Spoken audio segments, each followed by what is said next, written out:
En el nombre del Padre, y del Hijo, y del Espíritu Santo. Dios te salve María, llena eres de gracia, el Señor es contigo. Bendita tú eres entre todas las mujeres, bendito es el fruto de tu vientre, Jesús. Santa María, Madre de Dios, ruega por nosotros pecadores, ahora y en la hora de nuestra muerte. Amén. En el nombre del Padre, y del Hijo, y del Espíritu Santo. Amén. De nuevo, gracias por esta invitación y esta acogida. El tema que vamos a compartir en esta oportunidad se llama Nuestra Cuaresma y nuestro cuerpo. Cuaresma y cuerpo. Les confieso que es la primera vez que ofrezco esta reflexión y pues por supuesto la conexión está en que hemos sido testigos del impacto que tiene la teología del cuerpo en muchas personas, en parejas, en familias, en hombres y mujeres. Pero a mí no se me había ocurrido, por lo menos a mí no se me había ocurrido, conectar la cuaresma y el cuerpo. Y resulta que hay muchos vínculos profundos que nos ayudan a valorar una vez más la teología del cuerpo, pero también nos ayudan a valorar y a vivir nuestra cuaresma. Vamos a desarrollar este tema en tres partes. Tenemos primero una introducción, después vamos a hablar de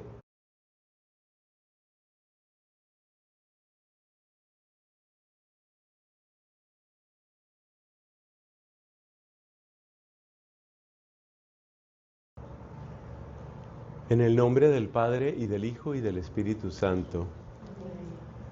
Dios te salve María, llena eres de gracia, el Señor es contigo. Bendita tú eres entre todas las mujeres, bendito es el fruto de tu vientre, Jesús. Santa María, Madre de Dios, ruega por nosotros pecadores, ahora y en la hora de nuestra muerte. Amén.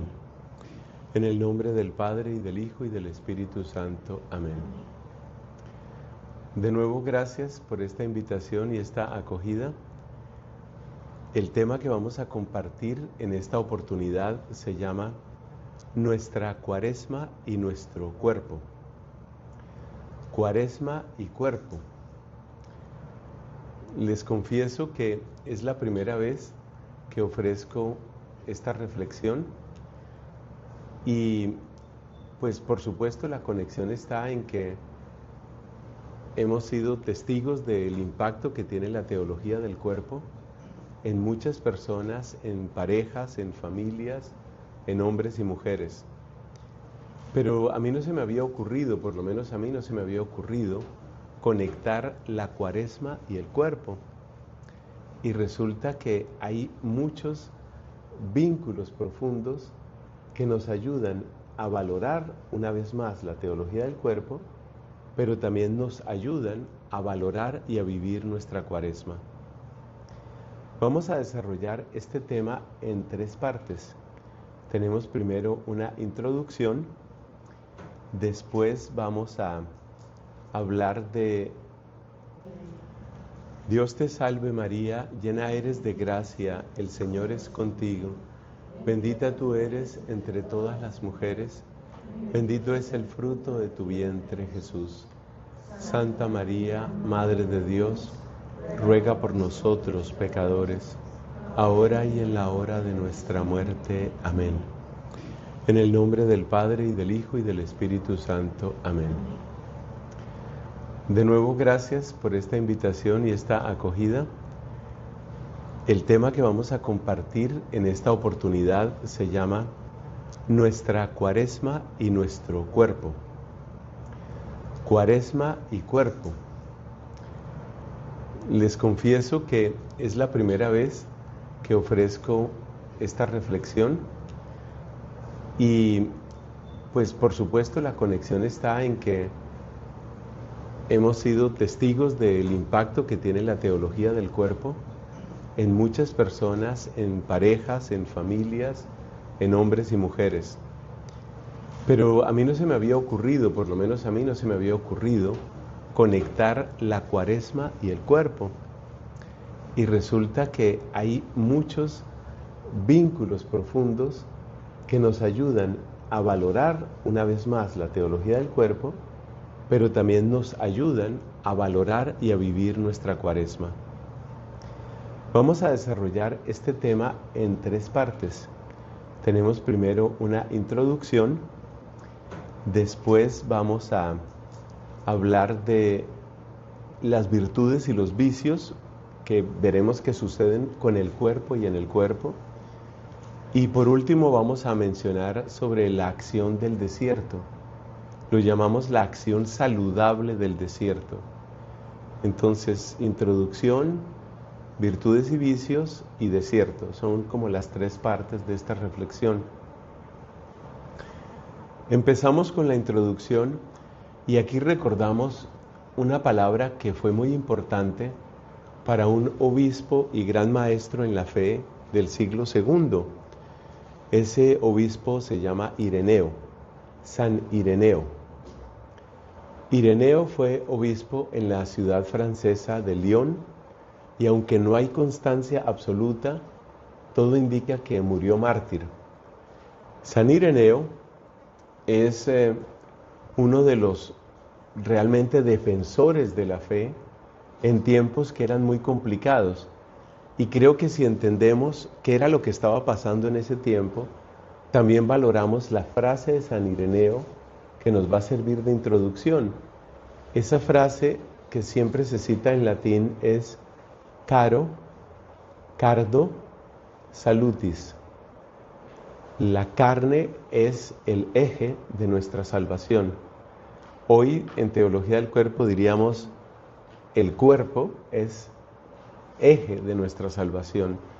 Él lo dice refiriéndose a Cristo, el cuerpo de Cristo, la encarnación, pero lo dice también refiriéndose a nosotros.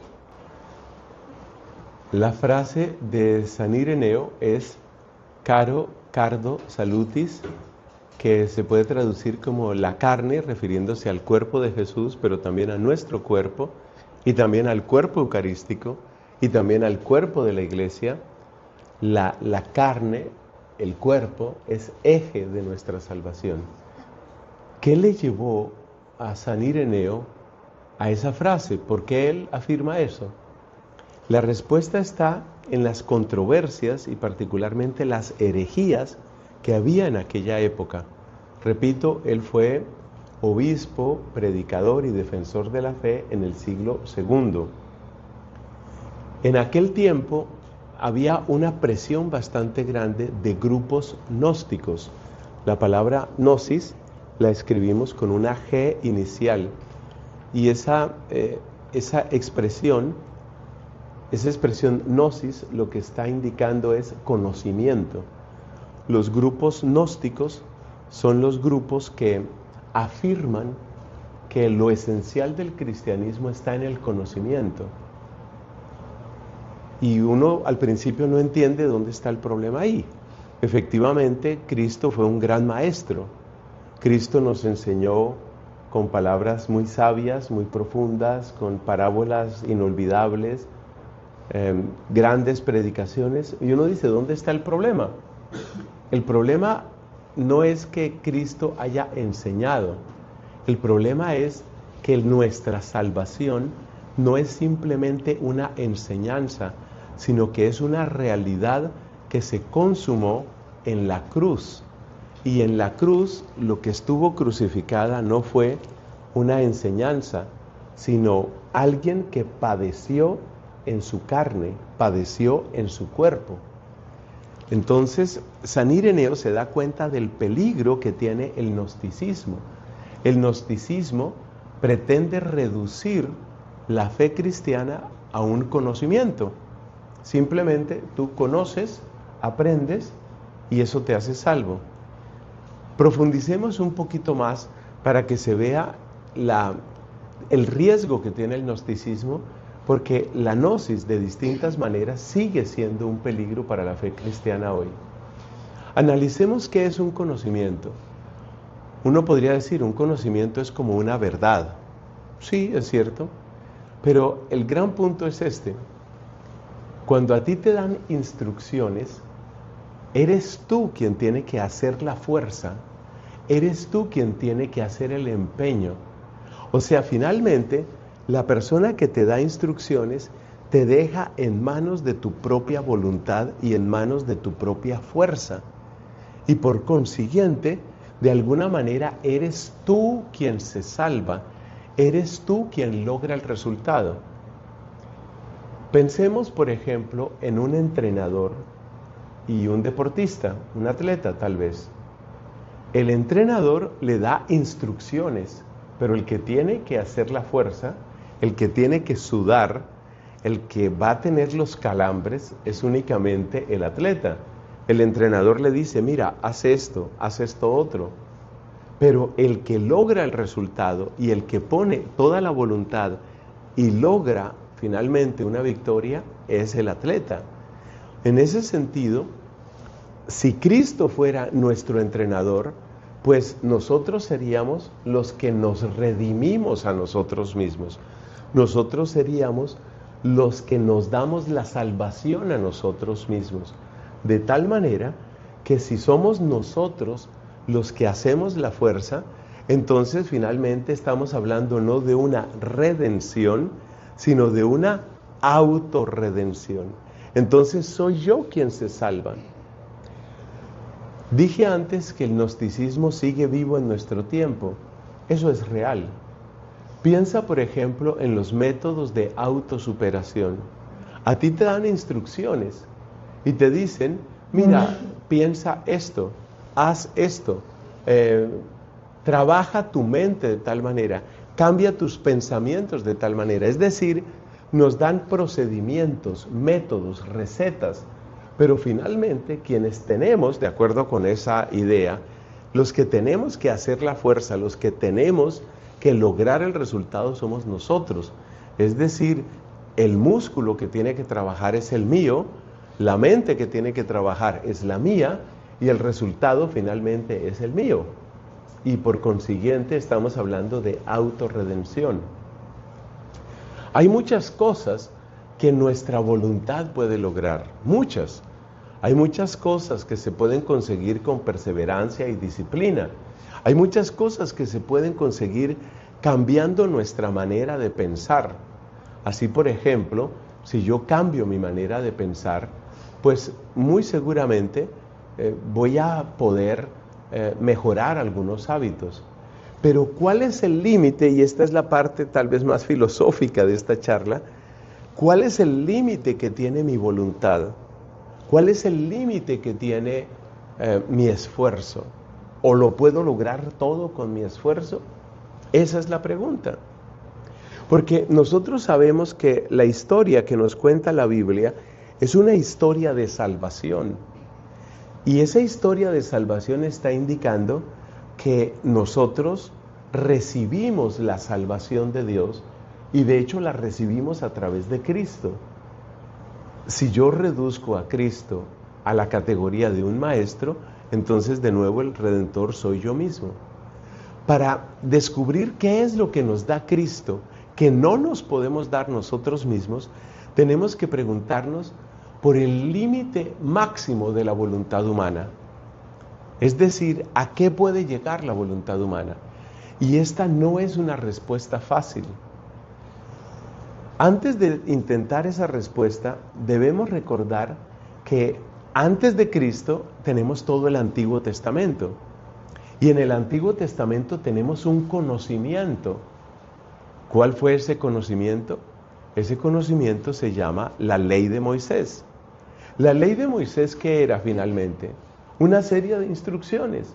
Una serie de instrucciones supremamente sabias, supremamente pedagógicas, que le decían al pueblo, mira, haz esto y no hagas esto. Miremos, por ejemplo, en los mandamientos lo que sucede. No mientas, no cometas adulterio, no calumnies, no envidies. Son recomendaciones muy, pero muy sabias.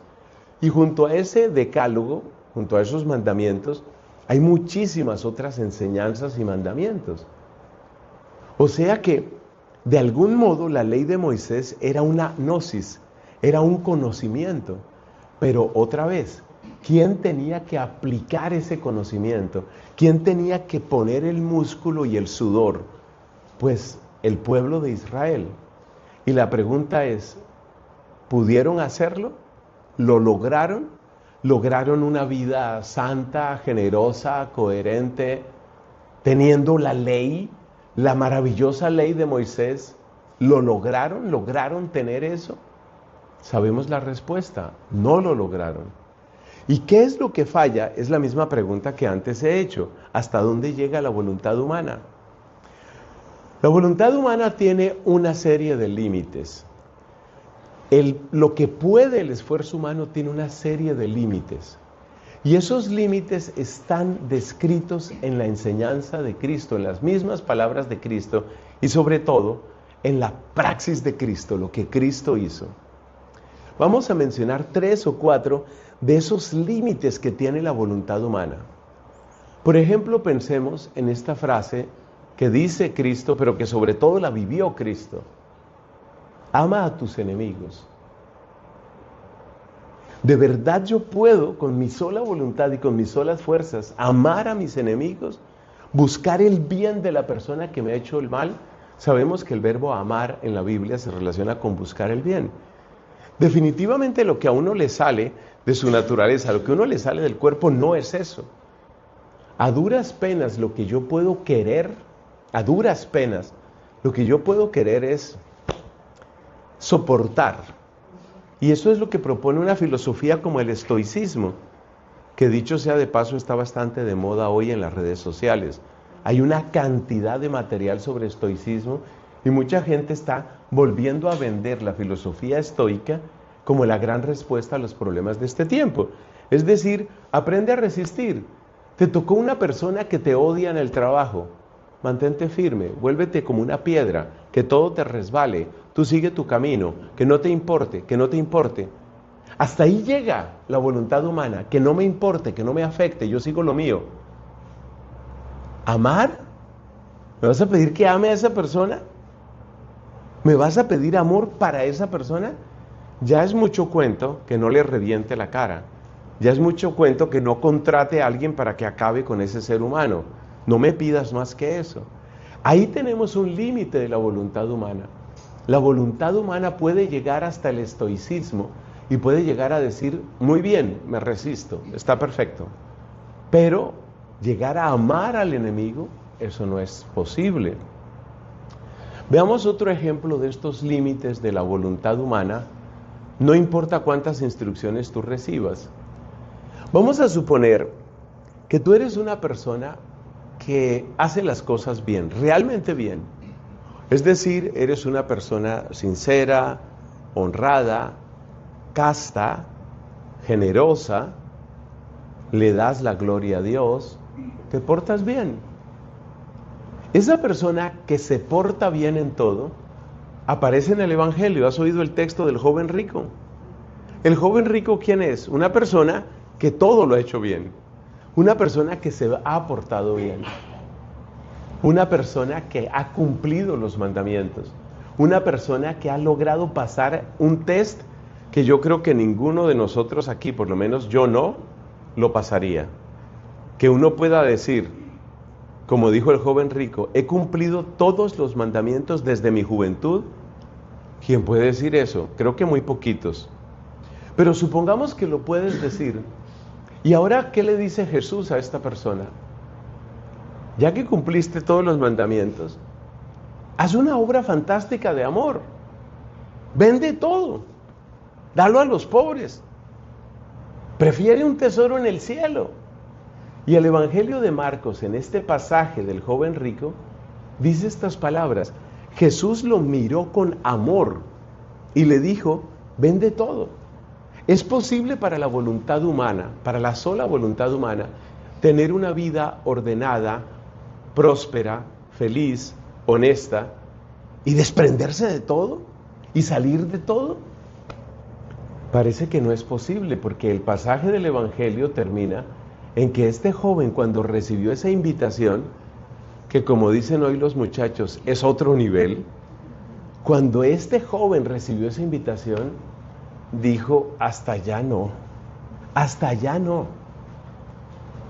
Que yo sea honrado, me lo puedes exigir, pero que después de acumular todo lo que he podido acumular con un esfuerzo muy grande, tú me digas que lo regale así, no, yo eso no lo voy a hacer.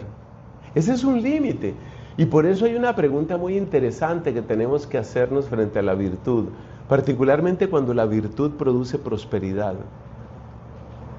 ¿De verdad tenemos las cosas o las cosas nos tienen a nosotros? Se apoderan de nosotros. Entonces, tener cosas, sobre todo tener en abundancia cosas, y tener al mismo tiempo la generosidad de darlo todo a los que no lo merecen, a los que no lo han trabajado, es muy difícil.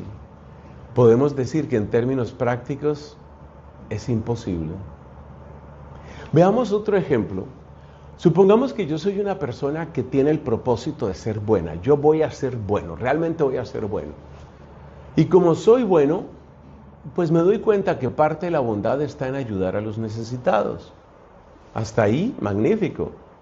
Estás en un nivel muy alto de bondad. Después de que tú empiezas a ayudar a los necesitados, empiezas a descubrir, como hemos descubierto todos los que tratamos de hacer ese ejercicio, que hay gente que aprovecha lo que tú le das y hay gente que no lo aprovecha. Pero dentro de los que aprovechan lo que tú le das, hay gente que agradece y hay gente que no agradece. Y dentro de la gente que aprovecha lo que tú le das y no agradece, hay gente que simplemente no agradece, pero además hay gente que no agradece y te traiciona y te hiere.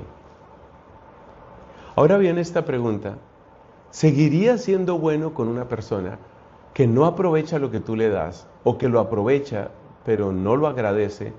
Y no solo no lo agradece, sino que te ataca hipócritamente. ¿Seguirías siendo bueno con esa persona? Y la respuesta es que uno no llega a eso. La respuesta es que uno siente simplemente, como dicen en inglés, it's not fair. No es justo, no lo voy a hacer. No voy a desperdiciar. Pero resulta que Jesús trae otra escala. Y lo grave digo yo entre comillas, es que la escala que trae Jesús no está solo en sus palabras, sino que está en su vida, está en su carne, está en su manera de obrar. ¿Y qué fue lo que trajo Jesús? Lo increíble que trajo Jesús fue esas palabras: Dios hace salir el sol sobre malos y buenos. Dios hace caer la lluvia sobre justos e injustos. Es decir, que el amor de Dios es genuinamente incondicional. Por favor, tomemos en serio lo que significa la palabra incondicional. Significa, te voy a seguir amando aunque no aproveches lo que te estoy dando. Te voy a seguir amando aunque nunca agradezcas lo que te estoy dando. Te voy a seguir amando aunque tú me traiciones. Te voy a seguir amando. Es decir, se trata de ser como el sol que sigue brillando sobre justos e injustos. De hecho, si nosotros miramos, me encanta la comparación astronómica, si nosotros miramos al sol en el sistema solar y tú te pones a pensar cuánto de lo que da el sol se aprovecha, descubres que es un porcentaje absolutamente mínimo. Pero mínimo es mínimo. Mira, nosotros estamos a un promedio de 150 millones de kilómetros del Sol. Piensa lo que es el Sol y piensa cuánto de la luz del Sol se aprovecha. Porque hasta donde sabemos, solo se aprovecha en la Tierra. La luz del Sol no produce ningún beneficio de vida o de transformación útil, ni en Mercurio, ni en Venus, ni en Marte, ni en Júpiter, ni en Saturno, ni en Neptuno, ni en los asteroides, ni en todo lo demás del sistema solar. O sea que si alguien me dice a mí que del Sol únicamente se aprovecha el 0,00 no sé cuántos ceros, 1%, hay que creerle. Y sin embargo el Sol sigue brillando. Es decir, lo que nos enseña Cristo, pero repito, no son solo sus palabras, es que yo amo no porque se aproveche, no porque se agradezca, no porque me retornen, no porque me paguen, sino yo amo porque yo soy el sol y no sé hacer otra cosa sino brillar. Y así es Dios, no sabe hacer otra cosa sino amar. Bueno, ese es Dios, pero ¿y nosotros? ¿Podemos nosotros ser soles? Soles que siguen amando aunque no les agradezcan, aunque no aprovechen, aunque traicionen. Y la respuesta es no. Todavía podríamos encontrar otros ejemplos. Esos ejemplos muestran los límites de la voluntad humana. Pero hay un último límite que debo mencionar aquí. Y ese último límite se llama la coherencia hasta el final. Piensa, por ejemplo, una persona que tiene una enfermedad muy dolorosa. Pero esa persona sabe que Dios es el único dueño de la vida. Eso se lo enseñó la teología, eso se lo enseñó la fe. Sabe que Dios es el único dueño de la vida. Pero sus dolores son espantosos. Su vida es aburrida. Su decaimiento es total. ¿Tú crees que esa persona, a pesar de padecer esos dolores, de sentir, como dijo el gran físico norteamericano Richard Feynman murió de un cáncer hace ya bastantes años, y cuando el cáncer empezó a avanzar y avanzar, la frase de él fue: morirse es aburrido. Tú puedes soportar el tedio de morirte, el dolor de morirte, y mantenerte diciendo Dios es el único dueño y yo no me voy a quitar la vida. Pues yo creo que lo que estamos viendo a nuestro alrededor con la proliferación de pensamiento de eutanasia nos muestra que no, que el ser humano no llega allá, que hay un momento en el que dice, y lo están diciendo católicos de toda la vida. A 3 cuadras de mi convento, donde yo vivo en Bogotá, conocí el caso de una señora católica de toda la vida que precisamente tenía un cáncer, y como la legislación colombiana es de lo más asqueroso que hay en lo que tiene que ver con eutanasia, porque Colombia tiene una legislación de eutanasia mucho peor que lo que puede tener Francia o Reino Unido. Nosotros los colombianos estamos al mismo nivel de los peores países en eutanasia. No hay más gente que practique la eutanasia en Colombia por la fuerza de la fe católica. Pero esta mujer era católica y ella quería acabar con su vida. El esposo, viendo el escándalo de que su mujer, rezandera, como decimos popularmente, de toda la vida, iba a practicarse la eutanasia, llamó a un sacerdote, ese sacerdote fui yo. Entonces, pues fui allá y me encontré con ese espectáculo, con que una persona estaba desmoronándose y sentía, esto no tiene ningún propósito, yo ya voy a acabar con esto. Y como hay industrias, porque todo esto se vuelve dinero, como hay gente que cobra por hacer eso, pues ya estaban como buitres asquerosos dando vueltas alrededor de ella para ganar su dinero con la muerte de ella. Pues entre el esposo y este servidor y otros que se pusieron a orar, nos pusimos en la tarea de que ella no cometiera esa barbaridad. En ese caso, ella no cometió eso y murió, yo diría santamente, arrepentida incluso de haber considerado ese pecado. Pero mucha gente no llega allá.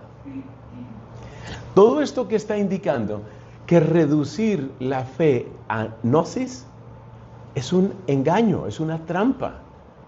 Porque nosotros no hemos recibido de Cristo únicamente instrucciones. El que dio instrucciones se llama Moisés. Y dice Juan 1:18, la ley nos vino por Moisés, la gracia y la verdad nos vinieron por Cristo. La palabra fundamental es la palabra gracia. Y la palabra gracia, ¿qué significa? Una fuerza, un amor transformante de Dios que hace que podamos lo que antes no podíamos. Eso es lo que significa la gracia. Una fuerza abundantísima de Dios que hace que nosotros podamos perdonar lo que parecía imperdonable, que podamos resistir lo que parecía imposible de resistir, que nosotros seamos generosos incluso cuando somos odiados. Piensa, por no mencionar la muerte misma de Cristo, piensa la muerte del primer mártir, Esteban.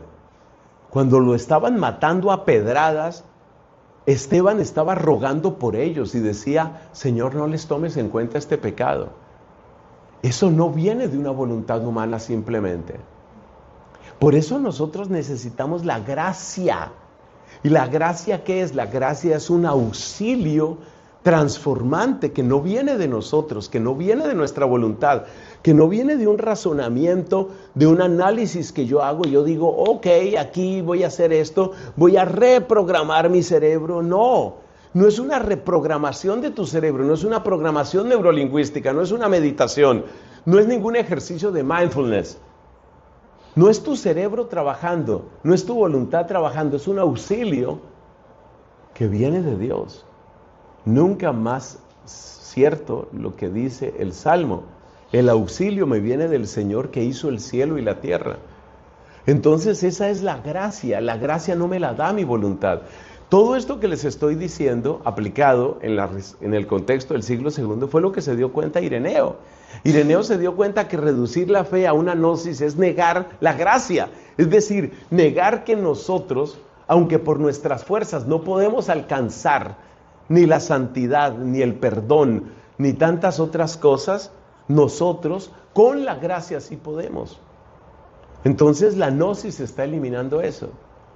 Y luego se pone a pensar San Ireneo, ¿qué fue lo que trajo ese regalo precioso, absoluto de la gracia? ¿Qué fue lo que trajo ese regalo a nuestras vidas? Y la respuesta es muy clara. Ese regalo llegó a nuestras vidas por el sacrificio de Cristo. Es decir, porque tanto amó Dios al mundo que entregó a su Hijo. Entregó a su Hijo. ¿Y dónde fue esa entrega? ¿Dónde fue esa donación absoluta? En la cruz. Y en la cruz, ¿qué padeció? ¿Una idea? No, padeció un cuerpo. Entonces, por eso, y por otras razones que no vamos a exponer ahora, por eso San Ireneo dijo, un momento, lo que tenga que ver con el cuerpo es serio. Porque el cuerpo de Jesús, el sacrificio del cuerpo de Jesús, fue lo que nos dio la salvación. Los otros argumentos tienen que ver con la encarnación, tienen que ver con la Eucaristía y tienen que ver con la caridad al prójimo y otras razones. Una de las obras famosas que se consigue gratuita en internet, en griego, en latín, en español, en inglés, se llama Contra los herejes. Es una obra que escribió este hombre. Valdría la pena, aunque solo sea por curiosidad, valdría la pena acercarse a una obra como esas. A veces se cita en latín, le voy a dar el título en latín, porque a veces lo citan en latín, pero el texto está en inglés o en español que, gracias a Dios, podemos leer. En latín se dice adversus, con B corta, adversus a hereses, que se pronuncia hereses. Adversus hereses. Adversus hereses es la obra contra las herejías que escribió San Ireneo. Entonces Ireneo por eso dijo, cuidado con todo lo que sea cuerpo. La palabra se hizo carne y acampó entre nosotros y hemos visto su gloria. Y ese cuerpo, el cuerpo de Jesús, es don preciosísimo de Dios por las siguientes razones que me voy a limitar a leer porque uno se va entusiasmando y van pasando los minutos. El cuerpo es don preciosísimo de Dios para estar a nuestro lado, porque para estar a nuestro lado tenía que tener un cuerpo. Para concedernos el don de la Eucaristía, porque para que pudiéramos comerlo tenía que tener un cuerpo. En la Eucaristía no te comes una idea, en la Eucaristía no te comes un principio filosófico, un razonamiento. En la Eucaristía nos dicen, y es la verdad, el cuerpo de Cristo. El cuerpo de Cristo es don preciosísimo de Dios para que pudiéramos ver nuestros dolores en Él. Si yo estoy sufriendo, por ejemplo, la enfermedad, por ejemplo, la soledad, por ejemplo, la rabia, si yo estoy sufriendo en mi cuerpo. Y Cristo en su cuerpo me muestra que el sufrimiento no tiene que tener la última palabra. Y de hecho que el sufrimiento puede ser vencido. Para enseñarnos que la tentación puede ser vencida, tenía que tener un cuerpo. Para mostrarnos su amor padeciendo. Otro santo también del siglo II que se llama Ignacio de Antioquía decía, si su cuerpo fue aparente, o sea, si no era de verdad que tenía un cuerpo, si su cuerpo fue aparente, su padecer fue aparente. Y si su padecer fue aparente, su amor fue aparente. Y si su amor fue aparente, nuestra redención es pura apariencia, no es realidad. Fíjate cómo conecta el cuerpo con la redención y con la verdad de nuestra salvación. Para que fuera real la resurrección, que es prenda de nuestra propia resurrección en nuestro cuerpo, decimos, creemos en la resurrección de la carne. ¿Cuál carne? La tuya, la mía. Para que fuera real la resurrección tenía que tener un cuerpo. Para que aprendiéramos a quienes debemos servir primero, es decir, a los pobres, Cristo tenía que tener un cuerpo, porque en su cuerpo, en su realidad corporal, se gastó por nosotros los pobres pecadores. Y así nos mostró un camino para que nosotros tengamos sensibilidad para los que sufren en su cuerpo. Se parece como al evangelio de hoy, ¿no? Tuve hambre, me diste de comer, tuve sed, me diste de beber, etc. Bueno, hablemos de virtud y vicio. Virtud y vicio suceden en el cuerpo. Esto es obvio cuando hablamos de castidad o cuando hablamos de pureza.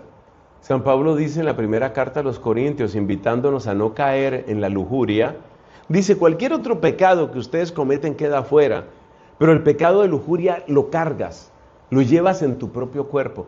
Y de hecho muchas personas que por distintas situaciones han tenido una vida desordenada o han pasado por la prostitución o bueno, tantas cosas que suceden, muchas personas tardan mucho tiempo en reconciliarse con su propio cuerpo, porque de alguna manera es como si sintieran que están siempre sucios.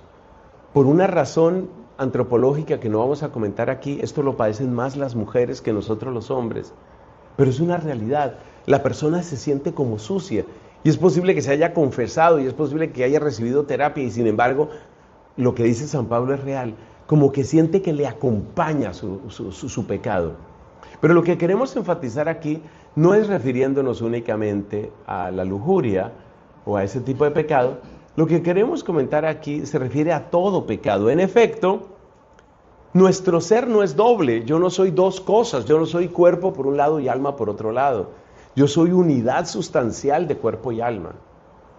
Por supuesto que el pecado es una mancha en el alma, pero es que yo no soy un alma que camina dentro de un cuerpo, que se viste de un cuerpo. Yo soy alma y cuerpo, en unidad sustancial. Además, todo conocimiento empieza por los sentidos.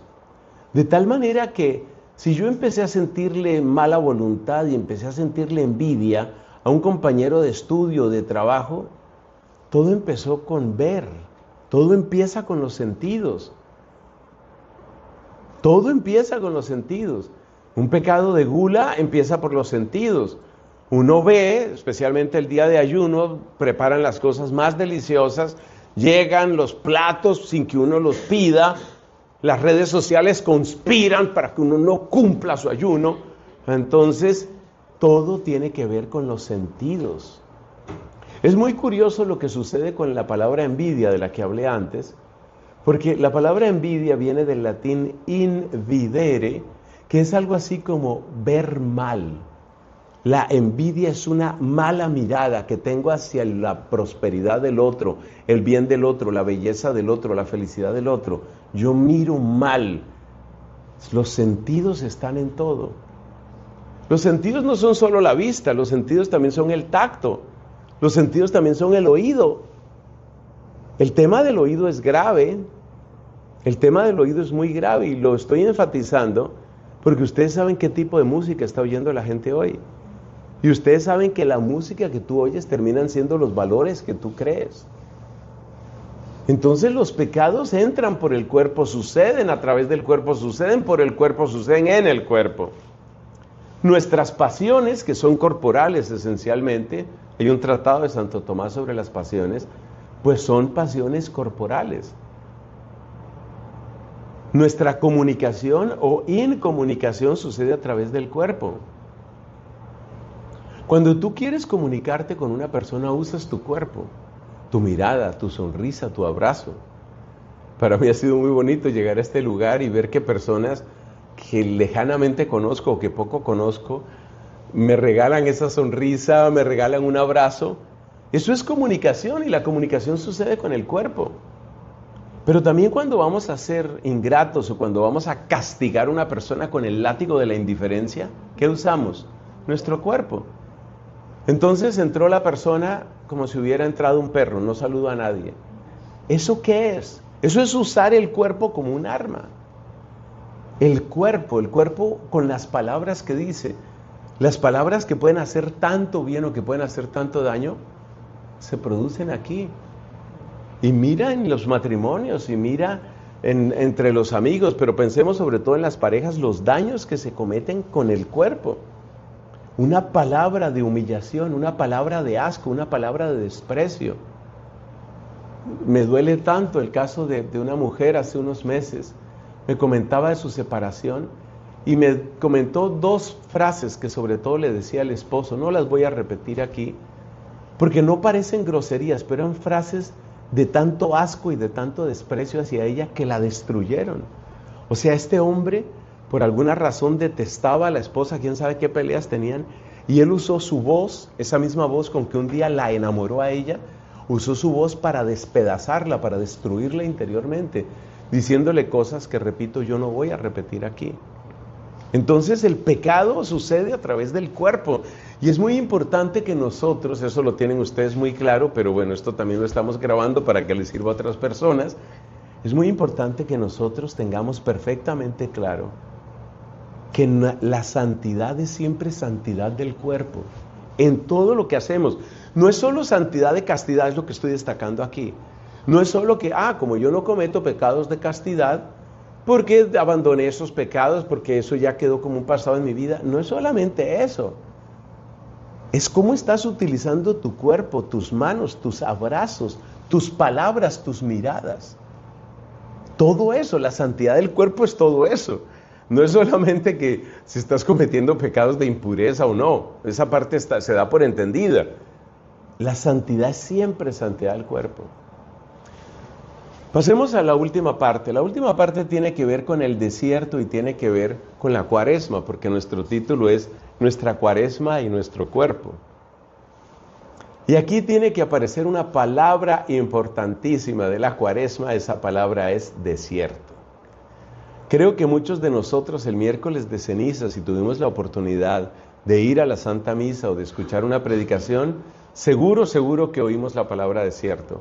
Porque la cuaresma es una manera de acompañar en el desierto a Cristo.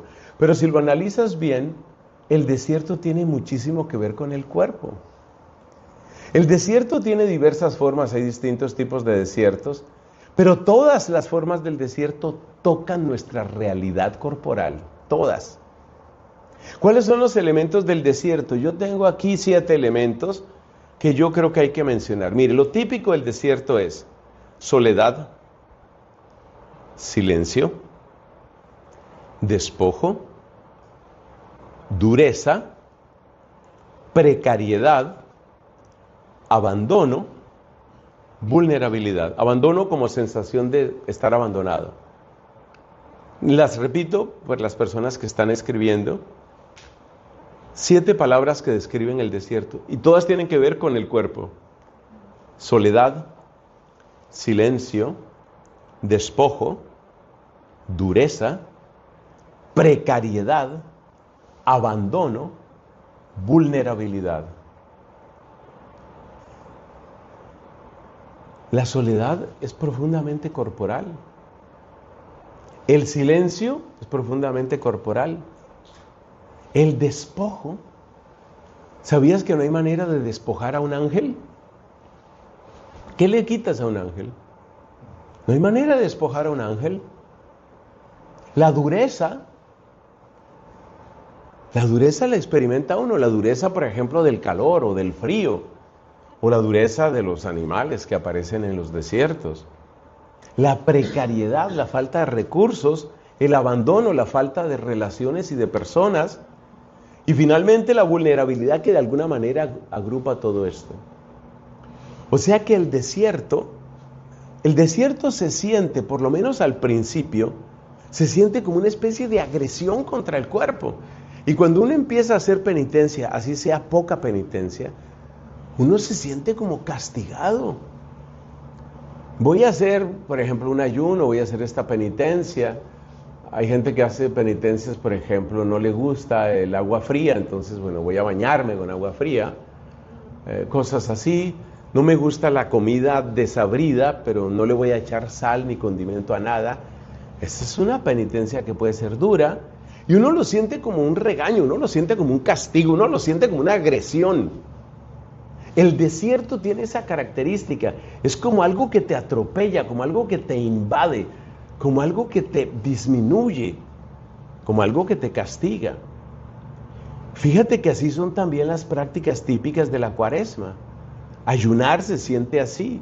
Tratar de orar prolongadamente, vencer el aburrimiento, no es tan fácil. Tratar de hacer oración prolongada no es tan fácil.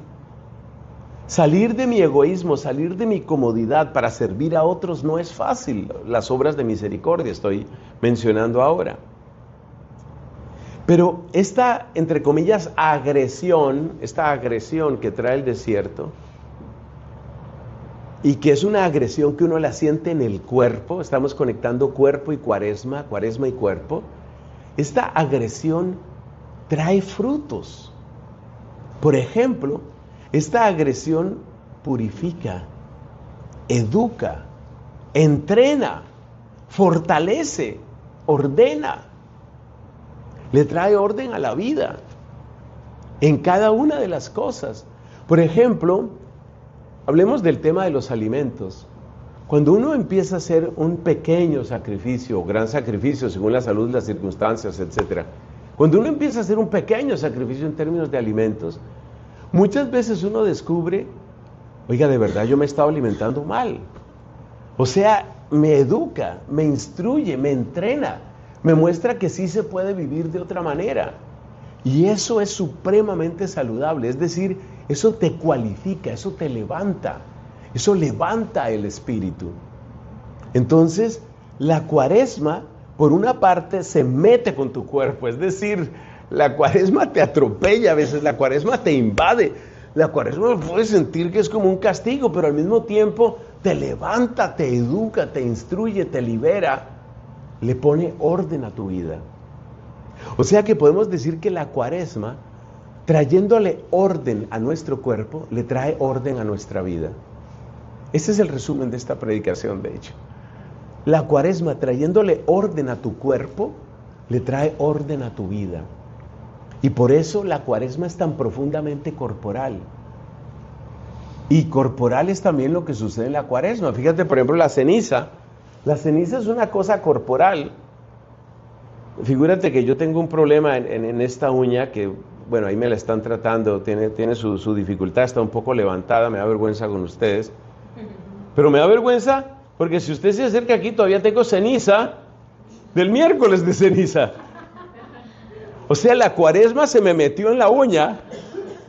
La Cuaresma se mete en tu cuerpo. La Cuaresma se mete con tu cuerpo, pero trayéndole orden a tu cuerpo, la Cuaresma le trae orden a tu vida.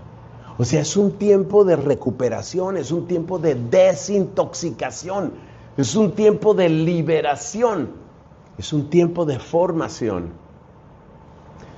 Desde el punto de vista espiritual, el desierto cuaresmal trae varios bienes con los que vamos a terminar esta reflexión. Todos esos ayunos, penitencias, no se nos olvide el salir de nosotros mismos. Varios santos, como por ejemplo San Juan Crisóstomo, conectaban la parte de ayuno con la parte de limosna. Es decir, no te limites a privarte de cosas, no te limites a eso, sino que de eso que no gastas en ti, toma eso y dalo a quien lo necesita. Ahí estás haciendo dos de las principales obras de la Cuaresma, ayuno y obras de misericordia, ayuno y limosna. Entonces la Cuaresma tiene una serie de bienes espirituales. Mira, nos recuerda nuestra condición de indigencia como criaturas. Es muy difícil reemplazar la indigencia que trae el ayuno, así sea un ayuno parcial. Los señores obispos de este querido país de los Estados Unidos de América tienen una sugerencia sobre el ayuno que yo, que ya tengo algunos años, he visto que se han vuelto cada vez más populares, es decir, en más lugares. Por ejemplo, ya vi que en España, en Colombia, han seguido más o menos las mismas directrices que propusieron los obispos aquí con respecto al ayuno. ¿Qué fue lo que propusieron los obispos? Que tal vez algunas personas no lo han oído. Para preservar la salud, pero tener la experiencia de ayuno, y para que la persona sea funcional y no vaya a tener, por favor, algún trastorno, alguna cosa que deje daño, porque uno a veces se excede, a mí mismo me pasó. Los obispos de aquí proponen que la forma correcta de ayunar es tener una comida en el día, típicamente lo que muchos llamamos un almuerzo, una comida en el día, y que el resto de lo que comas en el día de ayuno no alcance a juntarse para hacer otra comida. Entonces, si vas a tomar en la mañana algo que sea tan pequeño, y si vas a tomar algo en la noche que sea tan pequeño, que juntando eso no te sale otra comida. Esa es la propuesta que han hecho los obispos, y ya he visto que en varios países de alguna manera se han copiado lo que propusieron los obispos aquí. Ese es un ayuno leve, o sea, no es un ayuno brutal. Pero yo te digo, si uno hace ese ayuno, yo lo he hecho, si uno hace ese ayuno, uno alcanza a sentir lo que aquí decimos, uno siente la necesidad. Es que sentir hambre no en el cuerpo del otro, sino sentir hambre en tu cuerpo, es algo que no te lo debes perder.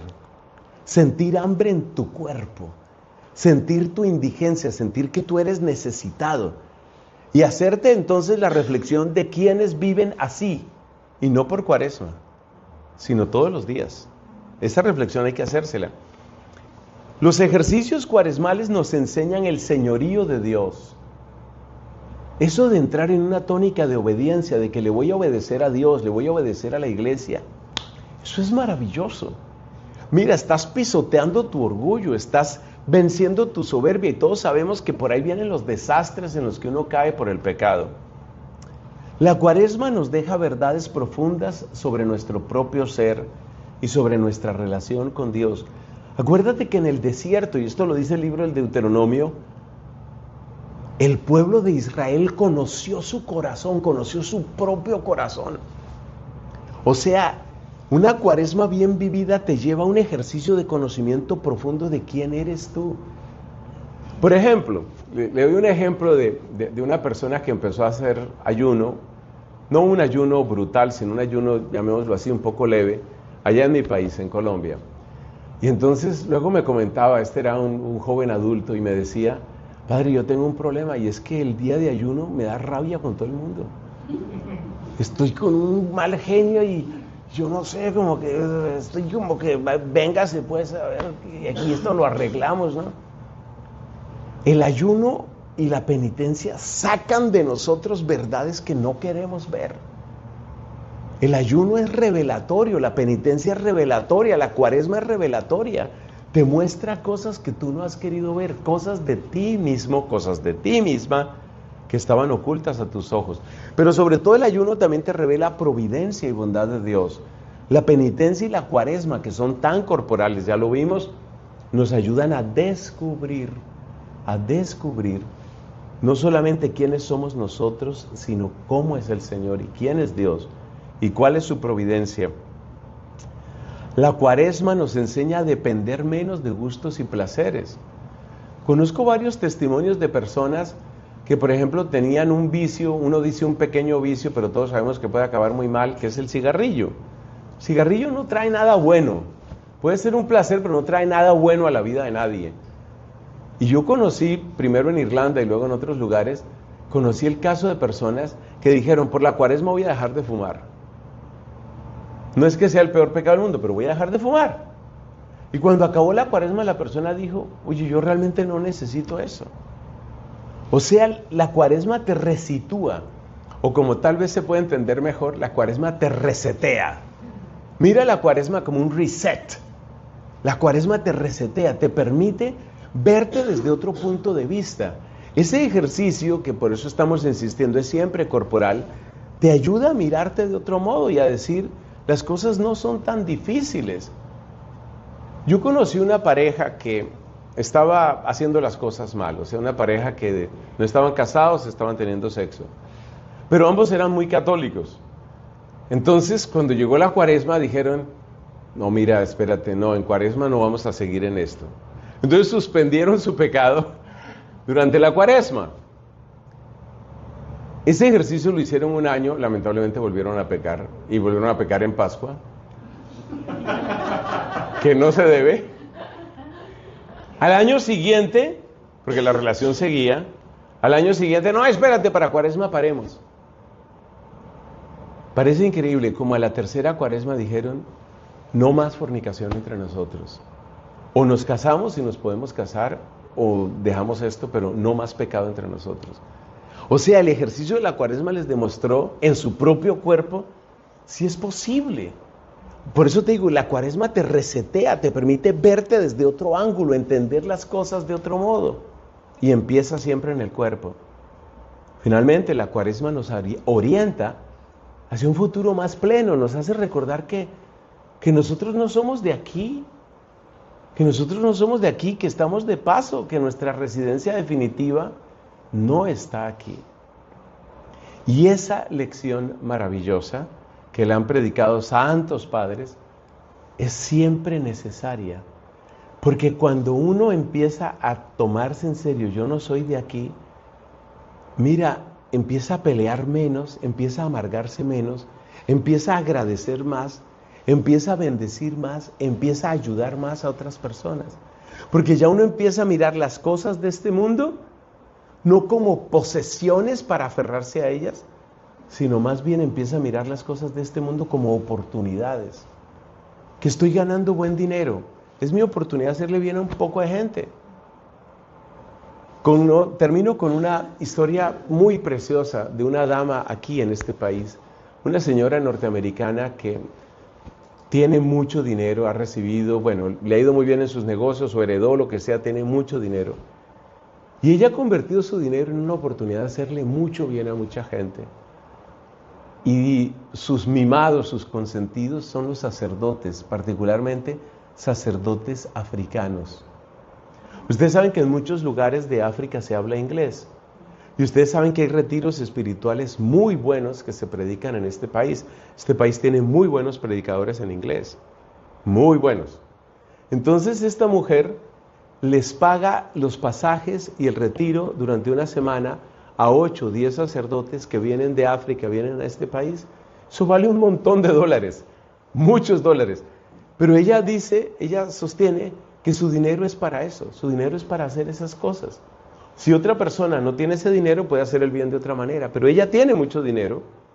Entonces ella, y yo estuve en un retiro en este país, estuve en un retiro y una vez coincidí en la mesa con una cantidad de sacerdotes que yo decía, estos hermanos no son de aquí. Entonces me atreví a preguntarles y me dijeron, tal persona, me dieron el nombre de esta benefactora, esta mujer nos ha pagado absolutamente todo, porque ella no está apegada a su dinero, ella mira su dinero como una oportunidad. Mi dinero no es mi señor, mi dinero no es mi codicia, mi dinero no es mi orgullo, mi dinero es la oportunidad que yo tengo para hacer cosas buenas. Ese es el nivel de libertad que hay que buscar, por ejemplo, en una Cuaresma. Gloria al Padre y al Hijo y al Espíritu Santo.